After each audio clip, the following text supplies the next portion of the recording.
I got to tell you, I got no confidence that they're going to get it right this time. I just don't. I mean, why should I, bro? You know what I mean? I had a fear yesterday, and it's starting to move into the direction where it could happen, and I'm pretty sure you'll agree with this fear. Are you ready for this? Go. Adam Gase. Oh, I do not want Adam Gase. You can't. Adam Gase, there's no way. I'm scared of it, man. There's no way I want Adam Gase. Oh, he's still the hot guy out there. You know, you can still see teams hot for saying, what? What is he hot? How is he hot? It's Joe Benigno and Evan Roberts on The Fan. Joe and Evan on WFAN. All right, 10:03 on The Fan. And a very good Thursday morning to you. The midday show, Joe Benigno, Evan Roberts, 877-337-6666 is the phone number. We're here, of course, the 1 o'clock CMB. We'll come your way. Dove Kramer, Ernie Acosta on the other side of the glass. Nice work there with the opening by Dove. That was from, I guess it was New Year's Eve when Evan did the show by himself. And, of course, that was the day that Bowles got fired. And, you know, I came on to talk about it. I was off, and you the one. You said it. You mentioned Adam Gase after the Dolphins had fired him, and you feared that they were going to hire this guy. And boy, unfortunately, you were dead on about it, bro. I was dead on. You were dead on. You didn't trust them. How can you? You didn't trust them. They're an inept organization. I mean, let's be honest about it. There's no other way to say it. The ownership of this team is a disaster. That's it. They're a disaster. It's the same old. And look, maybe the quarterback's going to overcome it all. Maybe he's going to be so good that, you can only pray that. Maybe Mike McCagnon's going to hit a home run with the $100 million he's going to spend in free agency. Maybe Mike McCagnon's going to hit, and Heimer thing, let's not forget him, because obviously he's got a big role. And I'd love to talk to that guy, by the way. Seems like he's the brains of the organization. Love to talk to him. Anyway, with that said, maybe he hits a home run with the draft. I don't know.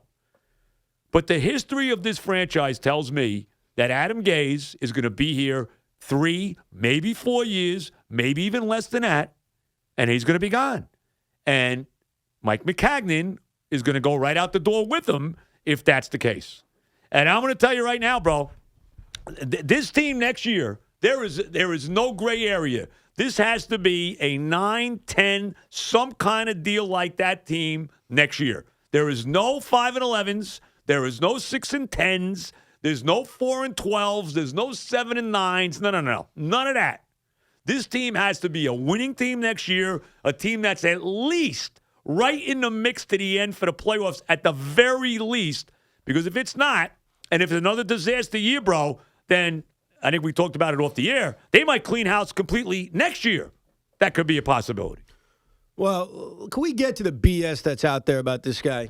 And by the way, let's make something clear. Go ahead, please do. All right? You and I and any other real Jet fan who hates this hire are hoping we're wrong. Oh yeah. Oh no. I don't want to be right. Of course we. No. I want to come on here one day and say, boy, was I wrong about Adam Gase? As you and I are off to the Super Bowl, wherever it is. Of course. That's what we want. Of course. Wherever, I want to, after we had just come back from the AFC Championship game, okay? At MetLife. At beautiful MetLife Stadium, all right? Okay, how about that? And we're saying, man, boy, was I wrong? How great a coach is this Adam Gase? I want to say that. But what tells me that I will? Oh, nothing. But both of us would rather be wrong and happy yes, of course. than right and miserable. Of course. But here's some of the things I've heard about Adam Gase. I've heard he's a quarterback whisperer from many in the media, including Sarah Huckabee Mehta. Okay? I've heard that from him as well. Sarah Huckabee Mehta. You like that? I think Mehta's part of the team. I think the team might be McCagnon, Heimerdinger, and Mehta. Maybe. They might be calling all the shots for the Jets. Maybe. Who knows? He developed Ryan Tannehill. He developed Ryan Tannehill. Oh, yeah, he did a great job. Ryan Tannehill was basically the same before he got here than after. Right. He stunk, and he couldn't wait to badmouth his quarterback, right? Didn't he do that in a press conference? And the fact that he gets credit, this kills me, too. Peyton Manning, Dove could be the offensive coordinator for Peyton Manning, and he looked good. Yeah. He revitalized his career. Nonsense. It's Peyton freaking Manning. He didn't develop Peyton Manning from day one in Indianapolis. Who's kidding who? So how the hell does he get credit for Peyton Manning? And Peyton Manning, I guess, apparently, in his ultimate, and we want to thank Peyton because he didn't want to play for the Jets back in 1997 when he could have came out of school and been a number 1 pick in the draft and he would have been going to the Jets. He didn't want any part of him. And now Peyton Manning calls up, apparently, right? This is what I heard. Uh-huh. He calls up Christopher Johnson. Oh, you got to hire Adam Gase. He's the man. Well, of course. Oh, thank you, Peyton. Joe, of course, Peyton Manning wants his coffee boy to get a job. That's sweet, Right. Peyton Manning. Oh, my He's God. a good friend. Oh. It is ridiculous for Adam Gase to get any credit for Peyton Manning. None. I don't care how much Peyton loves him. He gets no credit Peyton's for him. his own coach. Of course. Especially at that point in his career. Please. So we're giving him credit for Ryan Tannehill. We're giving him credit for Ryan Jake Tannehill. Cutler. Oh, yeah. Here's Forgot the about him. reality. Right. This is the reality. Todd Bowles was the coach of the Jets when Josh McCown was at his best and when Ryan Fitzpatrick was at his best. That's right. So Todd Bowles point. has a better track record with quarterbacks than this guy. And you know what's as funny? This makes me laugh. And I see this all over with Gase. Well, Gase was 5-1 against the Jets. But if you can't beat Todd Bowles 5 out of 6 times, you should be coaching high school somewhere. Maybe. Okay? Like, that's a big deal. He went 5-1 against Bowles. Oh, wow. Yippee. I mean, come on. We also hear he's a leader. Oh, of course. Yeah, he's a great leader. Oh, my Half God. his locker room didn't like him. Right, And I right. also hear, well, Adam didn't have a lot of talent. Well, 2 things about this. He did have talent and chased him away. Like Right. Jarvis Landry. Right, that's but true. Jarvis Landry's a jerk, Evan. Right, Don't use him. Well, of course. And didn't he have power over the 53? So he had some Yep, say yeah. over his own Yeah, roster, which everyone loves to make an excuse, wasn't that good to begin with. And that Miami Miracle was created because he's the one who decided to punt with 5.5 minutes to go and give the football back to Tom Brady and Bill Belichick. Yep. And then Belichick did him a favor by having a brain lock on whatever he was doing on that last play. I mean, let's be honest about that. But this is the perfect Jet. I mean, just look at his career in Miami. This is the perfect hire for the Jets. First year, this sounds familiar. First year, he goes 10-6 and makes the playoffs. Oh, my Adam Gase. Oh my God, he's great, right? Next year, he goes 6-10, and the next year he goes 7-9, and he's gone. It's a typical Jet head coach. And this idea, okay, this is the other thing that bothers me too. And I said this to you off the air. If I keep hearing, he keeps saying, well, Belichick, I mean, look at him. I mean, he coached Cleveland. First of all, Belichick coached Cleveland, and then he didn't go right into being a head coach with the Patriots after that. No, he went to Parcells. He went with Parcells, back with Parcells to be on his staff in New England, and then he was on Parcells' staff with the Jets, and then he took the Patriot job. I mean, this guy, now, if that was the case with Gase, I'd probably feel better about him. If he was like 3 or 4 years as an assistant again and had some success as an offensive coordinator somewhere and came back to the Jets, I'd probably look at it differently. But the fact that he leaves the Jets and leaves the Dolphins and go right into the Jet job, we saw that with Rex Ryan. How did that work? Let's Eric not, Mangini, how did that work? There are more examples of that. Guys who, after their first job, that was mixed results because Gase made the playoffs, Rex made the playoffs, couple of AFC title games. Right. Here's the list of guys that went immediately. Mangini too. He made the playoffs his first year. Absolutely. Here's a list I put together, a rough list over the last couple of decades, last decade and a half or so, of guys who got their second job immediately, never got humbled. Eric Mangini, Rex Ryan, Herm Edwards, Ray Rhodes, Chip Kelly. Remember Chip Kelly? Yes, I forgot about him. Chip Kelly. Yeah. Chip Kelly's run in Philadelphia, here's reality, was better than Adam Gase's run in Miami. Mm-hmm. And then he went to San Francisco and won 2 freaking games. And how about this reality? Richie Kotite, which is a curse word in Jet history, was more successful in the 4 years in Philly he definitely than was. Sir Adam Gase was in Miami. Didn't he come off a win? I know they lost their last 5 or 6 games in Philly the year before the Jets hired him, but didn't he have a winning record that year? Not that season, but he had 2 winning records. Okay, I know 2 seasons of winning records in Philadelphia. And then he went 4-28 with the Jets. Yeah. But you're so right. Adam Gase, like Pat Shurmur, needed to be humble. Right. He needed to go back. What did Shurmur say at his press conference? And we're just going to find out what type of coach he is. I get that. But Pat said, I'm learning from my mistakes, the mistakes I made in Cleveland. Right. Does anybody think Adam Gase is learning from anything? He instantly got a better job. Yeah, he instantly came into a better situation with a 23-25 resume, lost his team, got in an argument with the owners of the team, and he was out the door.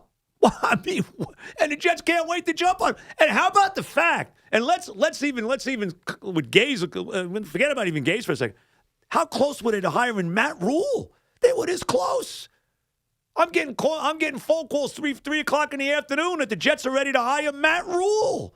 Well, what happened with that? What? Right? Am I right about that? In the afternoon, late afternoon. Where did that Matt Rule they were ready to hire? What? It felt late afternoon as if they were going to hire Matt Rule. Now, I don't know what was reality. There's been a lot of reports over the last few days, weeks, and hours that led to this. But you have a Super Bowl winning head coach who wants to be here. And the character assassination of Mike McCarthy is a joke. It's unbelievable. Here's my favorite one. I love this.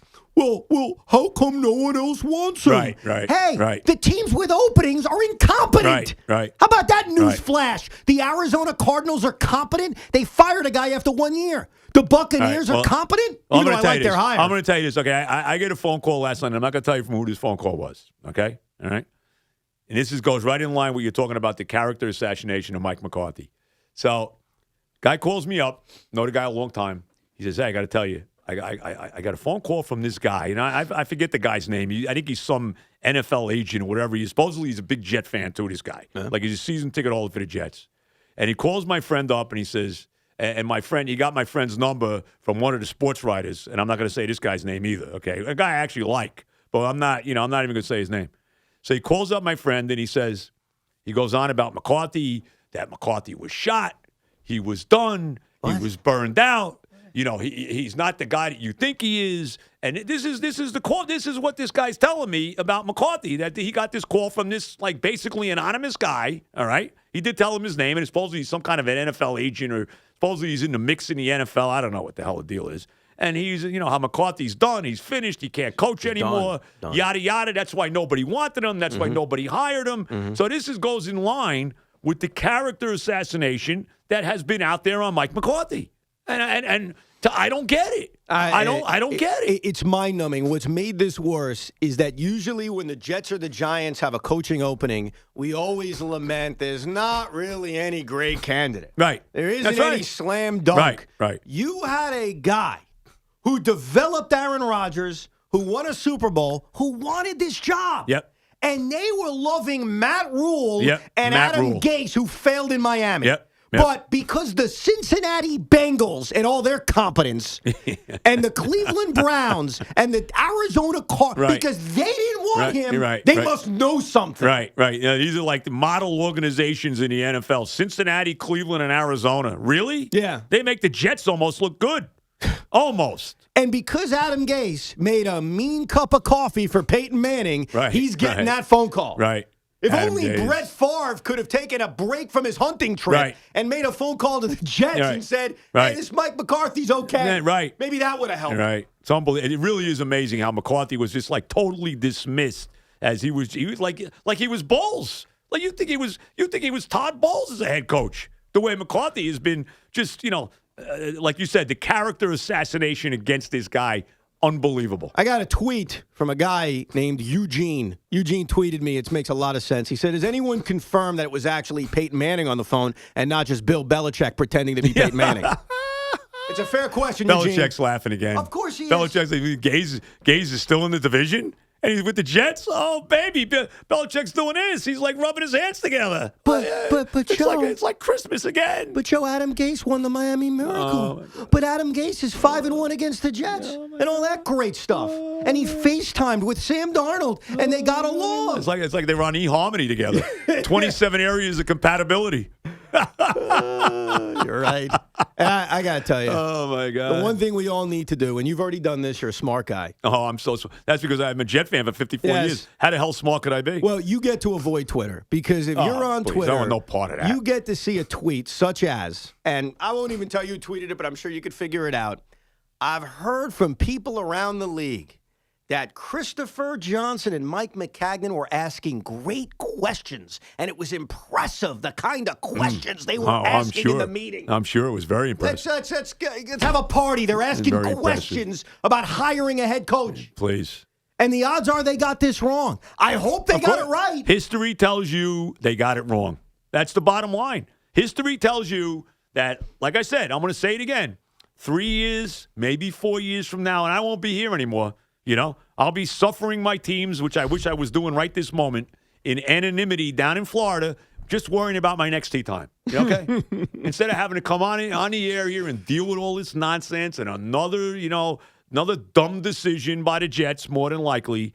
But 3 or 4 years from now, maybe sooner, I'm telling you, why would I not think we will be right here in the same position, looking for a new coach, except this time they'll also be looking for a new general manager. What this team needs is a new owner because the owners are horrific. They had a terrible owner for years with Leon Hess. They have terrible ownership now with the Johnson brothers. And that's the problem with this franchise. They listen to the wrong people.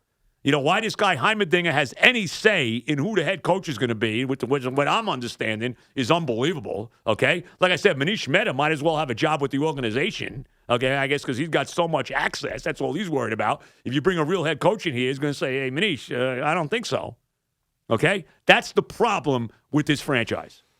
That's the problem. The owners, they're a joke. Yep. We'll talk to Brian Costello at 11. James Jones, former NFL player, played many years for the Green Bay Packers. Steve Serby, they'll all be joining us. We'll come back and get to your reaction. 877-337-6666.